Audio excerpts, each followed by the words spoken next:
반갑습니다. 마음 공부 이야기하고 있고, 이제 견성에 대한 짤막한 비유에 대해서 이렇게 말씀드리고 있는데요. 이 소태산 이 스승님께서 어떤 표현을 해주셨냐면, 사람의 성품이 정한즉, 이제 이 고요하다는 이야기죠. 정한즉 선도 없고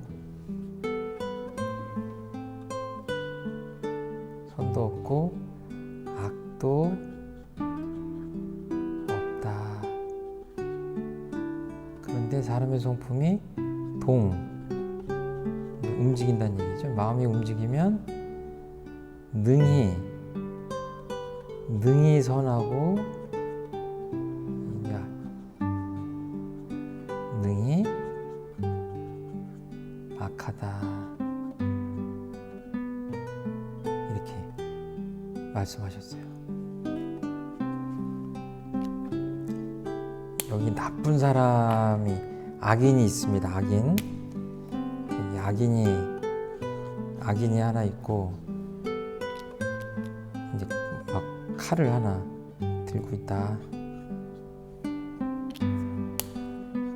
근데 이 사람이 이제 그냥 보통 사람, 선한 사람이에요. 제가 일부러 색깔을 바꿨습니다. 악인 그러면 빨갛게 그리기도 하는데 그것도 일종의 고정관념이죠. 그래서 요새 사실은 말하기 꺼려질 정도로 실제로 이 예화를 들고 있는 이 시간, 이 즈음에도 뉴스를 보면 정말 묻지마 살인 같은 것들이 일어나가지고 입에 이렇게 옮길 수 없을 정도로 그렇게 끔찍한 일들이 일어나고 있는 것이 우리가 살고 있는 사회입니다. 아무튼 안타까운데요.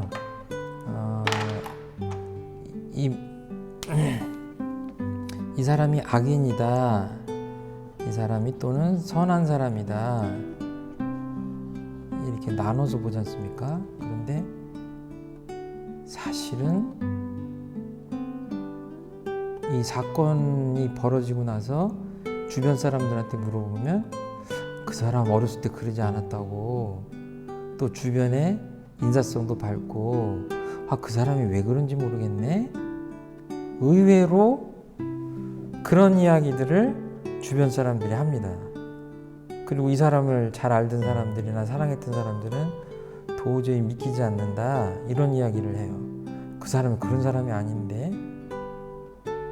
그러니까 그동안에 어떻게 보면 오래된 그 고정관념이나 어떤 잘못된 가르침이나 또는 문화적으로 보면 둘로 나누는 이분법적 사고에 굉장히 저희들이 길들여져 있습니다. 그러니까 이쪽이 착하면 선인이면 저 사람이 악인이다. 그리고 선과 악이 마치 정해져 있는 것처럼 그렇게 인식들을 많이 해왔죠. 그런데 소태산 스승님의 가르침은 그렇지 않아요. 우리 원래의 우리 본 마음이라고 하는 것은 원래는 선할 것도 없고 악할 것도 없다. 그러니까 어때요? 사람이 이렇게 있으면 여기가 이제 마음이다 그러면 여기 원래 없는 거예요. 아무것도. 성품이라고 해도 되고, 마음 바탕이다 그러면 악하지도 않고 선하지도 않은 거예요. 그런데 왜 이렇게 나뉘어지냐? 이 사람이 선한 마음을 내서 선행을 하면 선인이고, 까딱 잘못해서 한 마음을 잘못 써서 악행을 하면 그 사람이 악인인 겁니다. 그러니까 어때요? 마음이 나올 때, 마음이 움직일 때 능히 선하기도 하고 능히 악하기도 하다. 그러니까 어때요? 저번에도 한번 말씀드린 적 있지만 정말 무자비한 어떤 참혹한 범죄를 저지른 악인도 감옥에 들어가서 자기 삶을 반성하고 참회하고 이러다 보면 죽을 때 장기 기증을 한다든지 시신 기증을 하면서 참회 반성하고 조금이라도 내가 아무튼 이 세상에 유익을 주고 가야 되겠다. 이렇게 천사와 같은 마음으로 보살과 같은 마음으로 사람으로 변합니다. 그 왜 그러냐면 내 마음 안에 선과 악이 공존하기 때문에 그렇습니다. 공존한다고 표현할 수도 있고 없는 것인데 마음을 쓰기에 따라 그러니까 그 소태산 스승님의 마음 공부를 다른 말로 하면 마음을 잘 쓰는 공부예요. 아무리 박사학위를 몇 개씩 땄다고 하더라도 정말 지식이 없는 사람들보다 형편없이 사는 사람도 있어요. 그 사람은 지식의 문제가 아니라 마음을 어떻게 쓰느냐의 문제죠. 이거 가만히 보면 우리 마음 안에 성인의 씨앗이 그대로 있다. 또는 부처의 그러니까 불성이라고 표현하기도 하죠. 불성이 그대로 갈마 있는 거죠. 정말 거룩해서 뭐 성이나 불이나 이런 표현, 부처나 이런 표현들을 굳이 할 것도 없을 만큼 아주 거룩하고 아름답고 고결한 그런 것이 우리 안에 있는 겁니다. 그런데 이 마음을 이렇게 똑바로 내려고 하는데 어때요? 옆에서 욕심이 이렇게 끌어잡아 당기면 어디로 가요? 옆으로 이렇게 휘어갑니다. 그래서 그 소태산 대종사님의 두 번째 제자이신 아주 첫 번째 제자죠. 그 정산 스승님께서는 곧게 성품에서 마음이 곧게 바라면 이것이 정이고 바름이고 옆으로 이렇게 휘어져서 굽어서 바라면 이게 사다. 그러니까 이걸 다른 말로 하면 이것이 법이고 옳은 것이고 이것이 이제 뭐 마라고 표현하기도 하고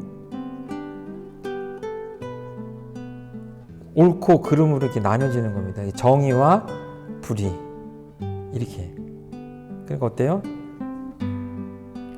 경계를 따라서 그러니까 아이들이 어때요? 엄마가 뭐 사와라 그러면은 시장 가서 뭐 사와라 그러면은 네 그리고 가서 이렇게 그대로 가야 되는데 옆에서 뭐 신기한 것들이 있고 그러면 저희들 어렸을 때 거기 정신이 팔려가지고 심부름을 이렇게 갔다가 와야 되는데 옆길로 세잖아요. 옆길로 세면 거기가 악이다. 거기가 잘못된 거다. 이 아이들의 이 소박한 아이들한테 악이라고 표현할 것까지는 없지만 그 아이들의 행동을 어른들도 마찬가지죠. 아 정말 내 앞에서 10억, 100억이 왔다 갔다 한다고 하더라도 그거는 내 돈이 아니다. 그리고 받아야 돼서는 안 된다. 이렇게 생각하고 곧게 살면 이 사람이 정의로운 사람이고 그렇지 않으면 아유 누가 안 보는데 그냥 이거 한번 해서 내가 권력 가졌으니까 인허가를 잘 내줘야지 이렇게 해버리면 부패한 사람이고 그런 것이죠. 그러니까 이 마음의 원리를 안다면 어때요? 엄청난 우리 마음의 그 희망, 어떤 잠재적인 능력, 엄청난 그것이 우리한테 갈마져 있다고 하는 이제 그 무한한 긍정의 삶을 살 수가 있죠. 반대로 까딱하면 나도 악인이 될 수 있고 큰 과오를 저질러서 죄인이 될 수 있다라고 하는 이 생각을 하면 어때요? 정말 일거수일투족을 조심조심 해야 되겠죠. 마음을 조심조심 해야 됩니다. 그래서 고든 길로 갈 수 있도록 하고 죄 짓지 않고 선행을 할 수 있도록 하는데 견성이라는 것이 그런 것이다. 내 마음을 내는 순간 선과 악으로 갈려지고 정의와 불의로 갈려지기 때문에 내 마음을 늘 보고 있는 것이 이제 이 견성 공부하고 둘이 아니다. 나는 악하고 너는 선하고 또는 그 반대로 고정돼 있다. 이 사람은 그 마음의 바탕을 보지 못한 사람이고 견성하지 못한 사람이라고 할 수 있어요. 내 안에 정말 텅 비어 있지만 어떤 상황 경계에 따라 한 마음이 바랄 때 그때가 마음 공부할 때구나. 이렇게 마음을 먹을 수 있는 사람이 견성한 사람이라고 볼 수 있겠죠. 이 성자, 성품 성자를 보면 두 개로 나눠져 있습니다. 이 앞에 것은 마음심, 심방변이라고 그러죠. 그리고 이건 날생자죠. 마음이 나는 곳입니다. 마음 바탕이에요. 그리고 마음이 나는 그 원리를, 마음이 생기는 원리를 잘 아는 사람이 견성한 사람이에요. 그러니까 마음 공부라고만 해도 견성이라는 얘기를 특별히 하지 않아도 되지만, 이제 불교적인 어떤 생각을 하시는 분들은 이 견성에 대해서 아주 특별히 많은 관심들을 갖고 계시기 때문에 제가 이렇게 짧은 이야기들을 하고 있는데요. 모르겠습니다. 이게 그 도움이 되실지. 근데 아무튼 이런 식으로 좀 생각을 해도 도움이 되지 않을까 하는 생각에서 말씀드렸습니다. 감사합니다.